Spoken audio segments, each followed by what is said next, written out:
with the newfound knowledge about what actually is a threat with the TTIP. That's the US and EU trade agreement. And we were, just so you know, we were initially booked into a different room, but then last minute change we end up here. So if anyone's not loud enough, us speaking, just put your hand up the back, and we'll so we know if you're hearing us, if you're not hearing us, I should say.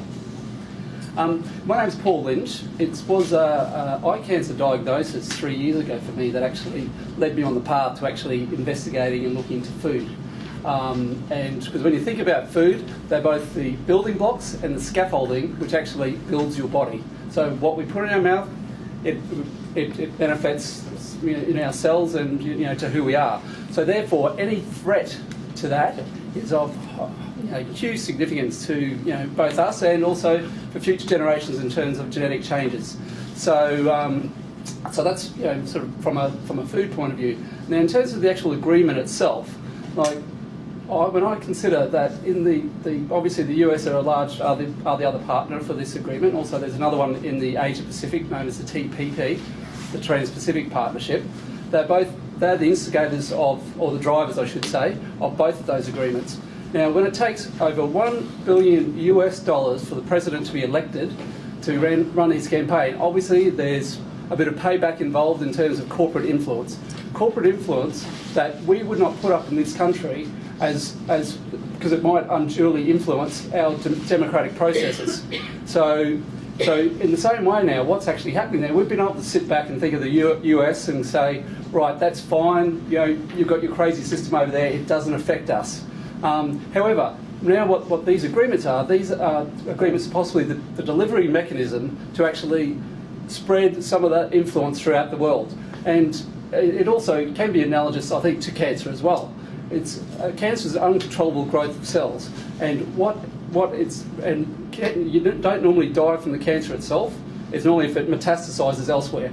And I believe these trade agreements are the delivery mechanisms for that cancer of that corrupt, I should say, corporate influence system, I should probably put that, to be spread throughout the world. So obviously food is a very important part of that, but there's so many other areas involved with it. But if you do consider if that part of the system is corrupt and that's the driver of this agreement, we have to be extremely careful with what is proposed.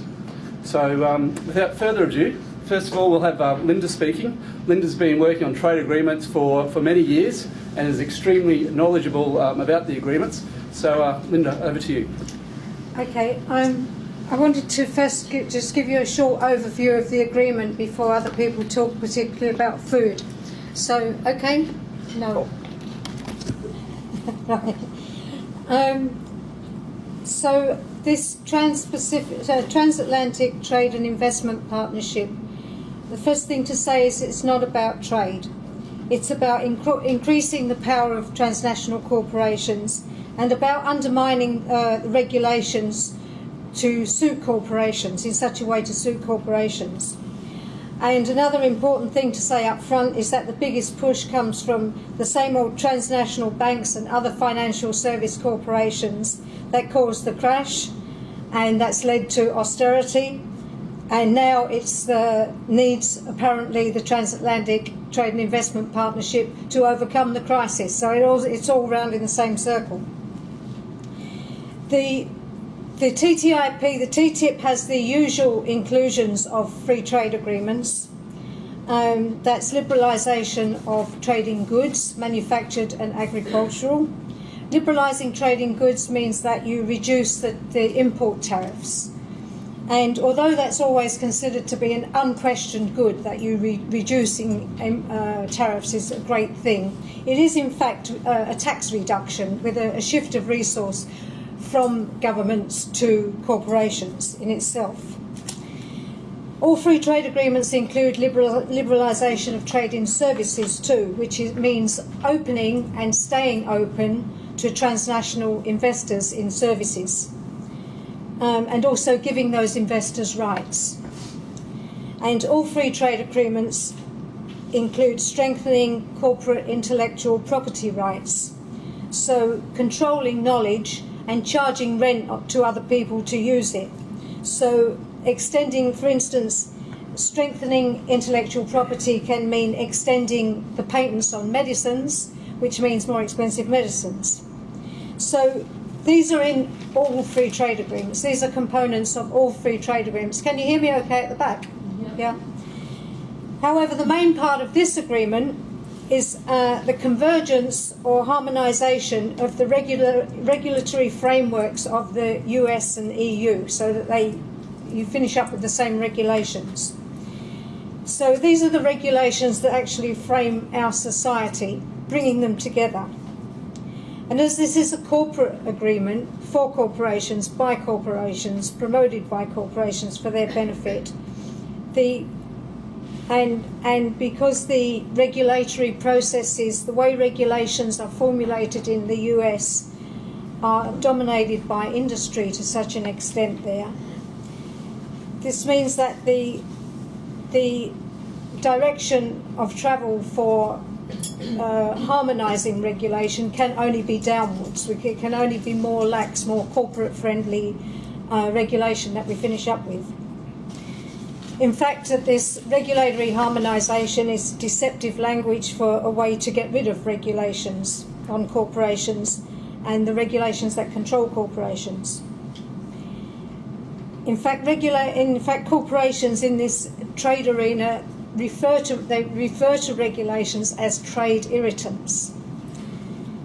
So generally the EU has higher regulations on health and safety and on public services, and the US at this point actually has higher regulation since the crisis on financial services.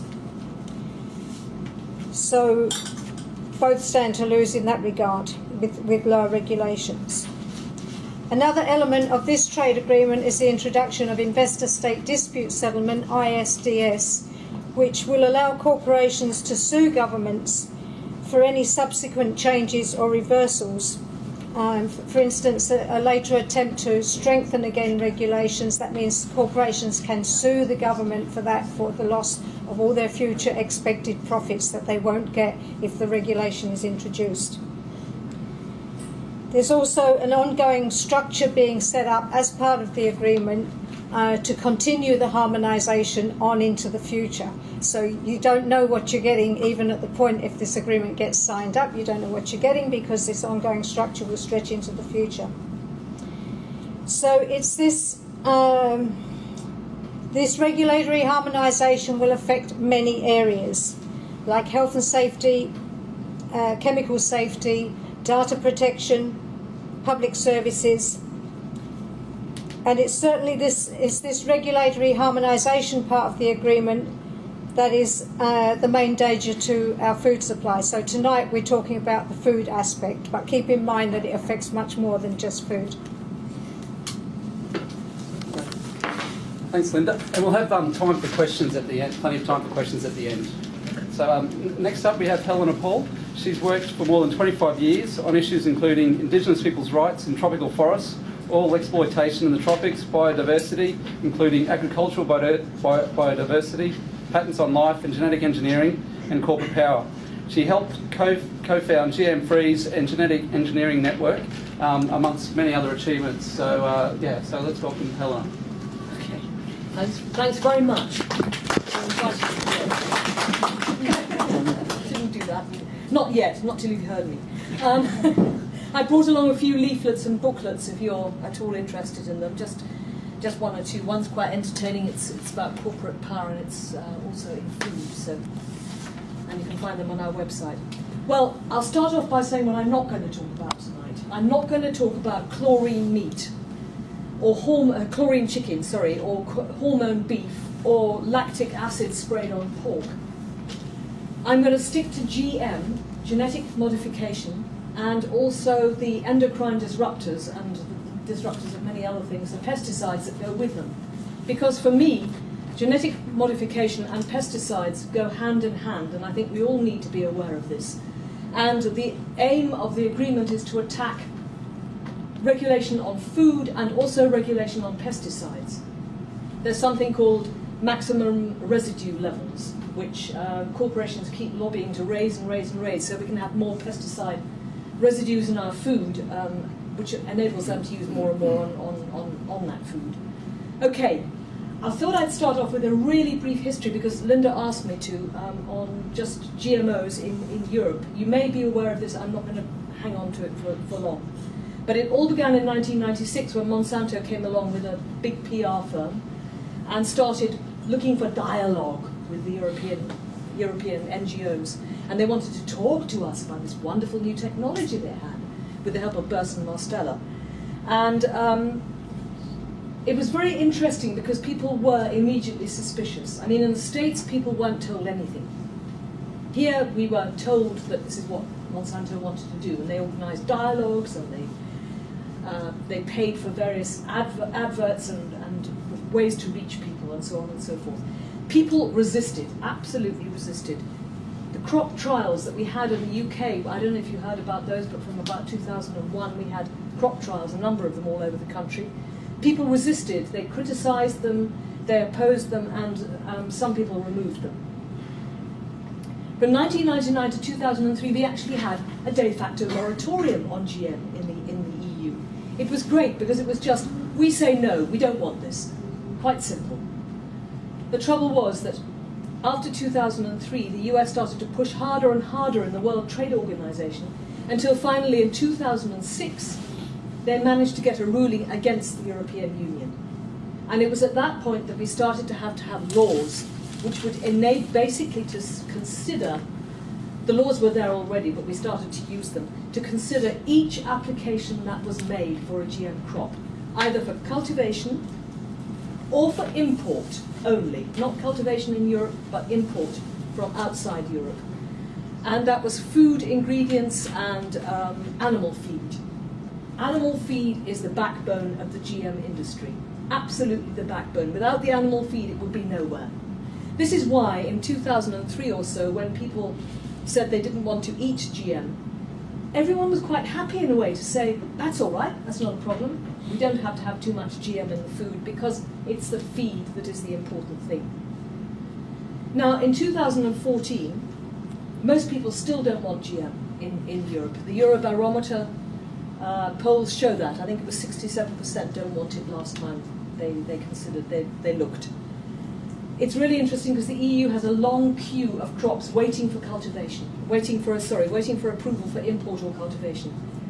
And there's only one GM crop currently cultivated in Europe. It's called Mon 810. And the good old French had just come out and said, we're not having this crop this year. We're not having it, and that's an end to it. So it's mainly grown in Spain in fairly small quantities. If you read the GM promoters, you don't really get the idea of how little there is actually grown. So it's just Mon 810 in Spain. It was grown in 1 or 2 other places, but I think they've given it up. There was a potato that was approved, but the approval was withdrawn. Guess why? Because the Commission had abused its own process, the European Commission, in agreeing it. But don't forget this, some 47 crops have been approved for import into the EU for feed and food, including food additives, because many of these crops are food additives, things like maize, the sugars from maize, and also a lot of additives based on soya, lecithin and so on. So in fact, it permeates everything in very, very small quantities if you eat processed food.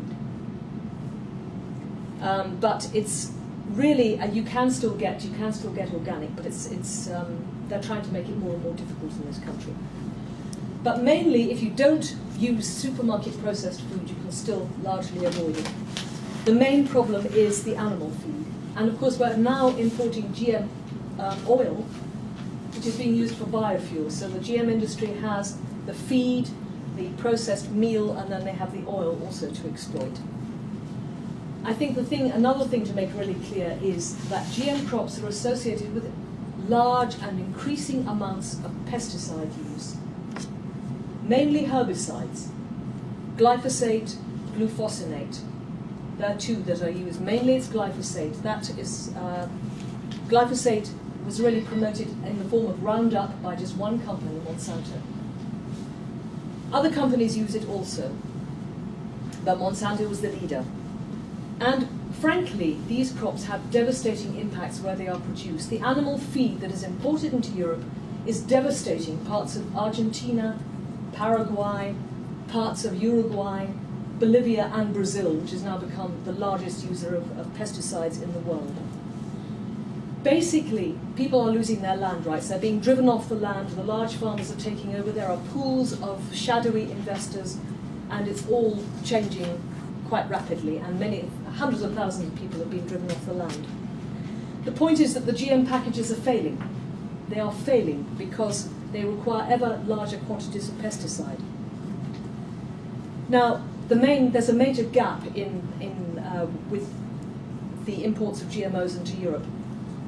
Everything that contains more than 0.9% has to be labelled, including animal feed. But the products of the animal feed, the meat, milk and eggs that are fed with the GM animal feed, do not have to be labelled. That was a major slip-up that I think we all made back in 2004, when we should have pushed it home and said the products of the feed should be labelled. So basically, and also in 2013 it was clear that 67% of shoppers want those products to be labelled. But of course the supermarkets are saying we can't get non-GMO and so on, which is actually not the case. They don't choose to get non-GMO. And of course the large companies are all in cahoots together, Cargill, ADM, all these companies are working together. Okay, so we're now at a really delicate point where we can have a big rollover, and if we don't watch it, this country will be producing a lot of GM crops. It wants to cultivate. Owen Paterson is gung-ho for it. He says it's all great. We are apparently in Europe the Museum of World Farming. I think it's a great museum. We should be looking for agroecology, for farmer varieties. We could do a whole different form of agriculture because we are not totally contaminated with GMOs. Okay, that might seem like a very long introduction, but it shows you the context of the TTIP. That's the point. As Linda said, it's not really about trade, it's about deregulation. And I'm not going to talk about the precautionary principle, but the difference between the EU and the US is that in the US, 70% of food in supermarkets is GM. In Europe, virtually none of it is. Just additives mainly, and one or two things that slip through and people spot them, like GM oil in restaurants. There's a whole campaign, people going around and asking, do you know what kind of cooking oil you're using? Would you like to proudly claim that it's non-GM? And quite a lot of restaurants are very happy to do that. That's a good campaign. Now, just quickly on the TTIP, the US government wants to attack labelling. It doesn't want labelling because it's managed to run the whole show since 1996 without any labels, and that's why the US public is just waking up to what's going on because they weren't told. The biotechnology companies, of course, just want general deregulation. That's their aim. And of course, as I said, they want the EU market because their crops are failing in the US. They're failing in Argentina. There are 25 million hectares of tolerant weeds, herbicide-tolerant weeds in the United States. It's a major problem for farmers. If you want to sell these crops, you have to find a new market. The EU is perfect. They'll last another 15 to 20 years and then be disaster here as well. The US food producers also want to downgrade our pesticide controls. And that's a very important thing to always remember, that that pesticides and GM crops go hand in hand. Now in the US they want to use 2,4-D, not 2,4,5-T, 2,4-D, which is a herbicide that was first worked on in the United States in the 1940s at Fort Detrick. It was originally meant to kill crops of the enemy, so it's a war weapon basically, that's where it came from. And 2,4-D is one of the dirty pesticides that is effective on the crops, on the weeds that have become herbicide tolerant. So they haven't applied for permission here for that. But if we deregulate, you can see what sort of a mess we're going to get into. We'll have 2,4-D crops, we'll have stacked crops, it'll be a race to the bottom.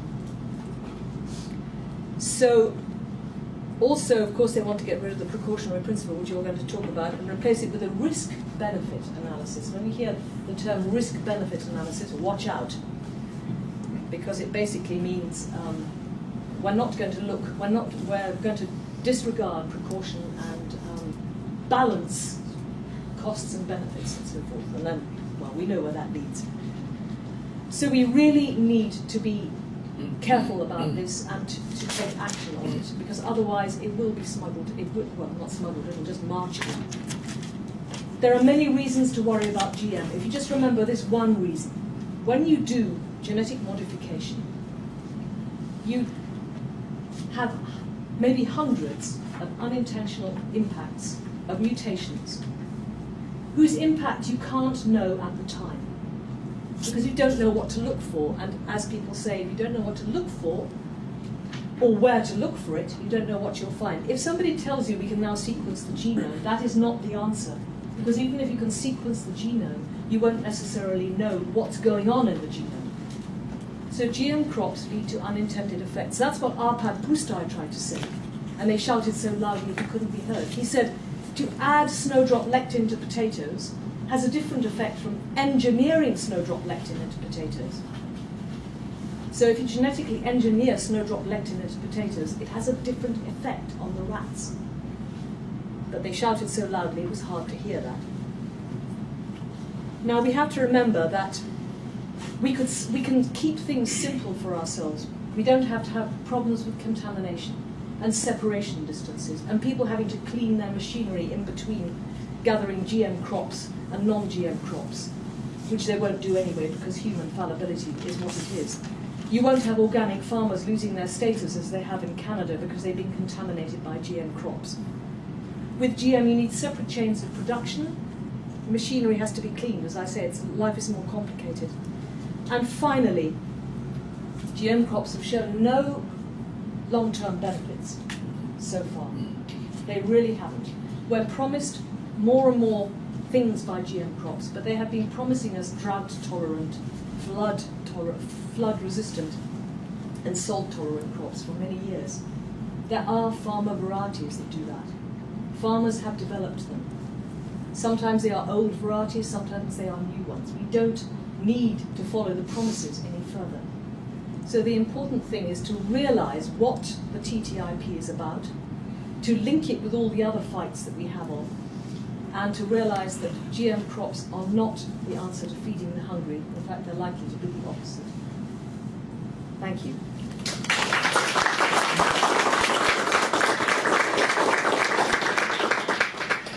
Thanks for that.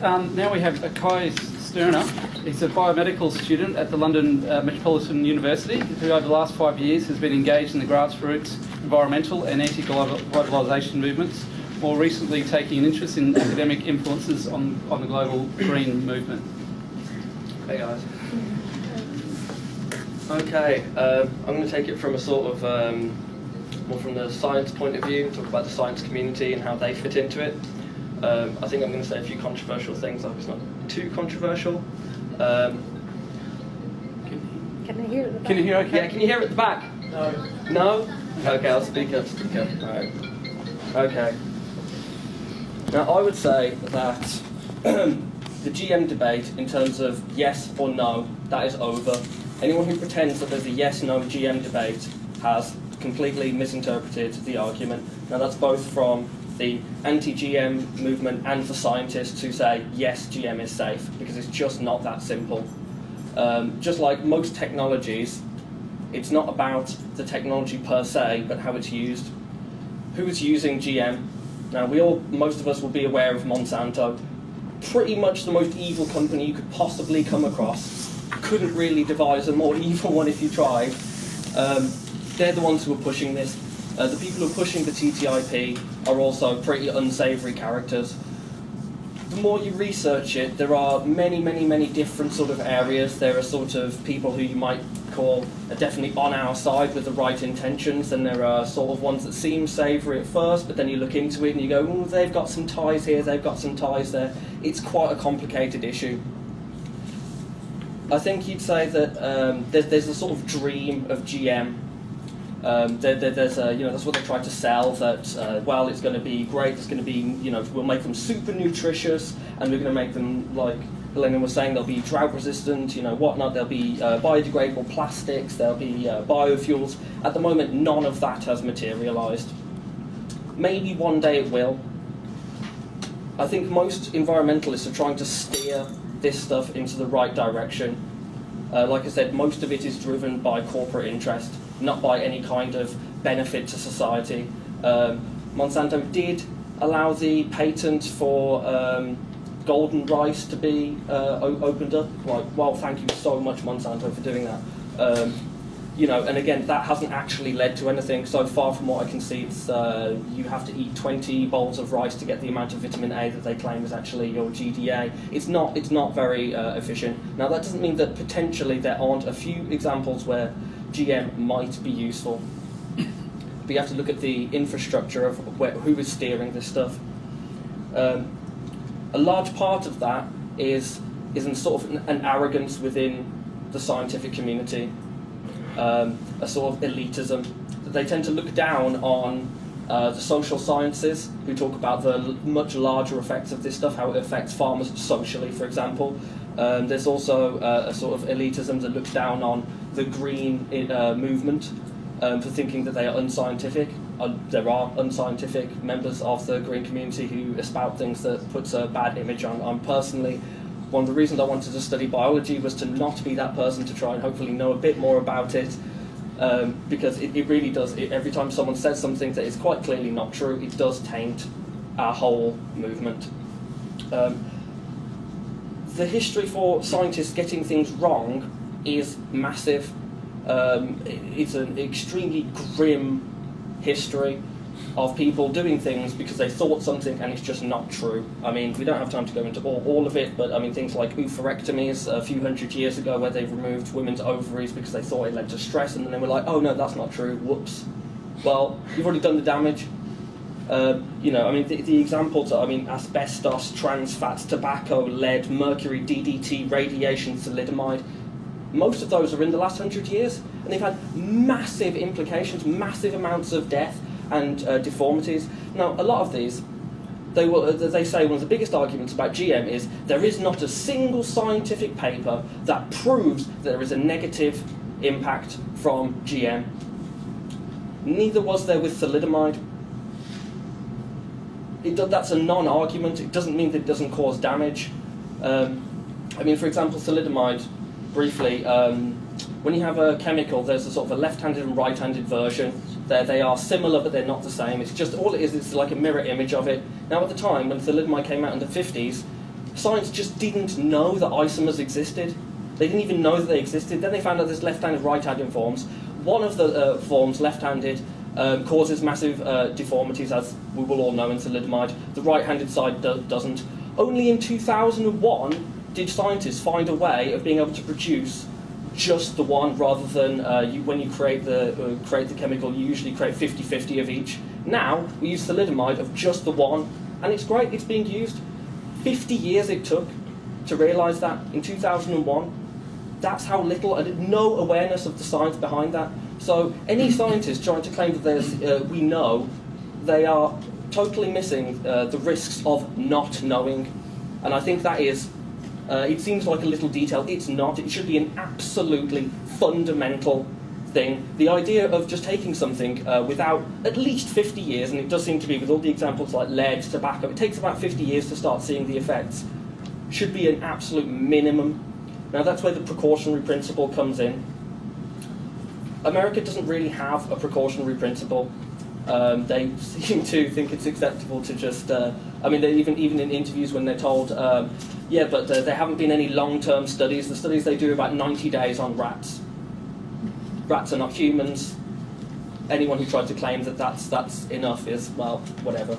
There haven't been any long-term studies. Now they will say, Americans have been eating it for 15 years. So what? That's the experiment.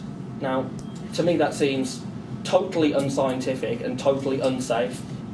In terms of testing, even the World Health Organization cites there is no there's no plausible hypothesis to test. Very little is known about the potential long-term effects of any foods. Identification of such effects is further confounded by the great variability in the way people react to foods, and the epidemiological studies are not likely to differentiate the health effects of GM foods from the many undesirable effects of conventional foods. That's the World Health Organization. That's not some like green conspiracy or anything. You know, it's quite obvious. You wouldn't even know.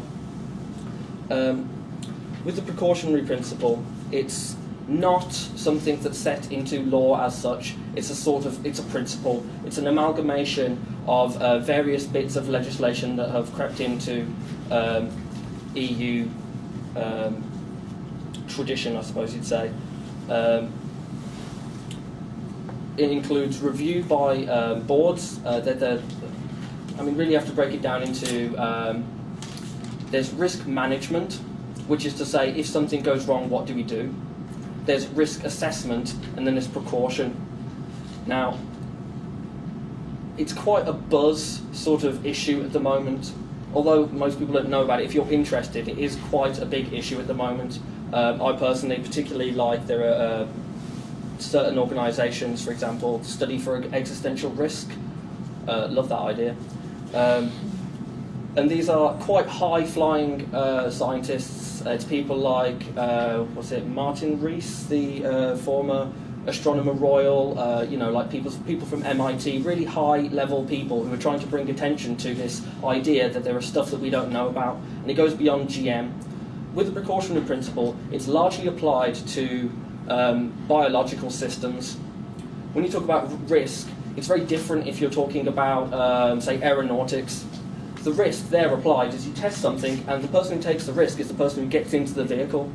It's a very small risk. It's very easy to do. When you're talking about affecting the whole population, it's so different. It's the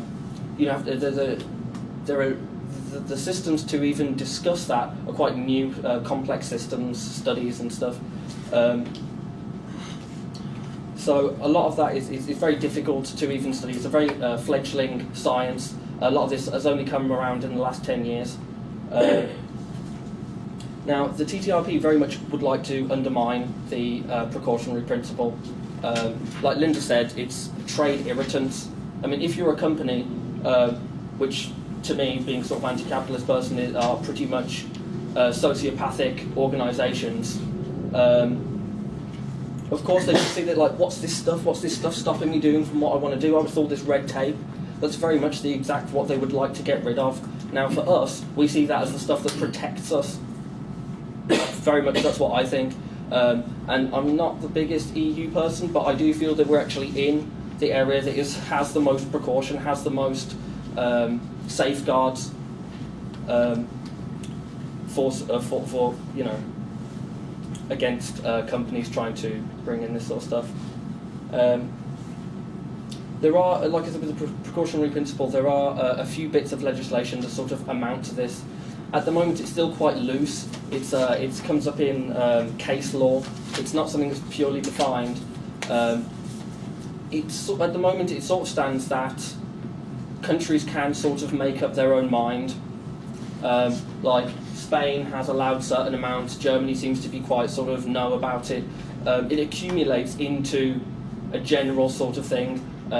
It does eventually end up with the EU can say, no, actually we've decided, no, we're going to be totally against this particular strain of GM. Again, with GM specifically, there are lots of different types of engineering it. There are at least 10 different ways of moving genetics from one species to another. About 5 of them have only come up in the last 5 years. That's how new a lot of this is, especially with things like horizontal gene transfer. So reproduction, and normal reproduction is called vertical gene transfer. Horizontal gene transfer is totally different types when you take it through virus, or it can happen through bacteria, for example. A lot of the studies that even come out with this, for example, from 1992 to 2002, there are somewhere in the region of about 60 papers. The next decade, there are about 600. and the next decade they're about 1,600. So it's very much very, very new technology that we're talking about. With free trade agreements, it's very much the same old story. There are obviously every single free trade agreement that comes in is trying to push a neoliberal agenda. In Canada, with the NAFTA agreement, which very much the TTIP is modelled on, for example, organic canola and flax industries have pretty much been destroyed because of cross-contamination. They cannot now claim organic status. At the moment in the EU we have a sort of a niche, so even purely from an economical point of view we at least still have something that we can still maintain organic. In a lot of places, because of cross-contamination, it's just not possible to keep going with that. What I would like to see to conclude, and I think it's very important not just to be sort of just anti-GM, what we need is genome protection bills. That's something that we need to be campaigning for. Biotech industry is being taken to be nationalised, because personally I do not trust any kind of capitalist organisation with this sort of technology. Social sciences to be taken seriously in this debate, because at the moment even all the boards that influence the EU are mostly scientific and treat the social sciences with absolute scorn. And also for this idea of existential risk, which is essentially talking about, are humans going to exist in about 100 years, does need to be taken as an actual serious thing, which a lot of high scientists are saying. Thanks.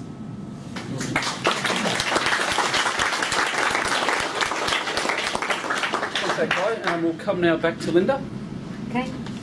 Right, as nobody else did, I will mention hormone-treated beef and chlorinated chicken, because this is what we've got to look forward to. So the beef generally in the US is treated with hormones that make it grow quickly, and pork as well. Ractopamine is another growth thing in pork, and this is what the push will be to have us accept here. Chicken is produced under such poor conditions that the carcasses are then dipped in chlorinated water. Whereas in the EU, the standards of production are higher, of animal rearing are higher, and it's only washed in water. So that's what we've got to look forward to, is chlorinated chicken. Just across a few areas here, the fact of trade agreements is about transporting the same foods across the Atlantic. So beef and pork will come in one direction, and beef and pork will go in the other direction. Now, even a little kid would see how that's pretty stupid, I think, for sustainability terms all round, in every term. It increases GDP, which is what will be the claims for this trade agreement, that it will increase GDP. Not very much as it happens, but this is this is where the increases come about. We sell them beef and pork, and they sell us beef and pork. Does that make sense? US activists, I've just been in Brussels last week, US activists are wondering why there's a big push on sending apples and pears from the EU to the US when they grow lots and lots of apples and pears themselves. With that sort of transporting, there's less chance, if you think about the horse meat stuff, there's less chance of traceability of meat for sure. It's unsustainable, the long distance transport aspect. It directly contradicts any concepts of food sovereignty or of local product. And 80% of British people want their food produced here anyway. So it's a direct contradiction of what the public wants. The effects on EU farming. US is on a much, much bigger industrial scale, US farming. And with cheap GM feed and with very low energy costs that they have in the US, it's really likely that they will wipe the floor with EU farming. That they will destroy our farming systems with cheap imports, as they have in many other places, for instance Mexico, as a result of the NAFTA agreement. It's also likely to push down animal welfare standards here to be competitive with those lower standards overseas.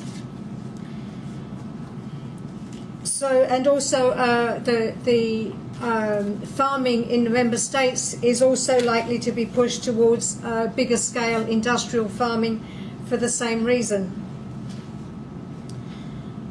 The National Farmers Union spoke. The House of Lords. There's a House of Lords committee on TTIP at the moment. It's very biased. The questions they ask themselves, they set themselves, and the people they have to speak, you can see the bias is towards producing a case for TTIP. But they had the National Farmers Union who gave a small half-hearted call for an impact assessment for small farmers, but made it clear that they want full access to cheap GM feed to be competitive. So that pushes there to be competitive with the with US imports. To talk about how this will happen, it's not as though it's going to be like no GM one day and GM the next day and you'll have a chance to kick up about it like that. It'll happen by rules quietly being changed within the EU, like the lactic acid was just quietly brought in by the EU. No member states wanted it, but they passed to allow that as a run-in for the trade agreement. The recent vote on GM maize. Understand that the UK government is fully supportive of all this stuff. Takes the lead in Europe in pushing for this trade agreement and this sort of standards reduction. So the UK was fully supportive. It should have had the numbers for banning it, but Germany, the biggest country, abstained. The decision was indecisive. When there's an indecisive decision, guess who makes the decision? The Commission. So this is, I'm sort of explaining the sort of under the radar ways that these things will happen. There is the fight going on to change the EU rules on endocrine disrupting pesticides.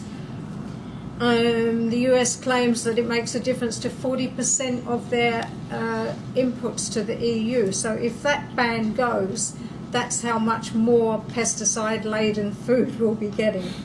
A big change. Helena talked about the way in which GM will come in by these separate applications that have been sitting there for a long time, not without a decision, because the politics is against it, because they know people don't want it. So the applications for different GM crops have been sitting there, but it's been made very clear. And once again, in that House of Lords meeting where the National Farmers Union was speaking, the Food and Drink Federation was also there and made it very clear that how they'll go forward is by forcing the decisions on these applications that have been sitting there. Who are we up against? Certainly we're up against our own government. And our own government is always driven by the financial services sector, the City of London Corporation, which is transnational financial services. Where's financial services in this? Well, right through investment, obviously, but also in encouraging food speculation, pushing prices up towards a two-tier food system, just like the push on the NHS, so that you finish up with expensive natural food and cheap industrial GM food, as we'll finish up with a two-tier system in the NHS. Supermarkets too are involved. Helena said Tesco and others say they can't guarantee GM free food now, that it hasn't had GM feed because there isn't big enough supply. But the more expensive supermarkets, Waitrose, etc., and Sainsbury's, Taste the Difference one, they can be GM free still. So these are the forces we're up against. The House of Lords TTIP inquiry is biased, as I say. There's a new Science and Technology Committee, Select Committee inquiry being set up, taking submissions now. Obviously designed, you can tell from the questions, obviously designed, and just the fact that they're having it, to overcome resistance to GM. So we've got political forces and commercial forces very much against the public interest. And please understand that it's not like good EU, bad US, because for transnational corporations, international trade agreements are the way you get rid of restrictions you don't like in your own state, as well as in the trading partner. So the push from here, as you could tell from the Food and Drink Federation here, it's transnational corporations all the way around. Okay, thanks.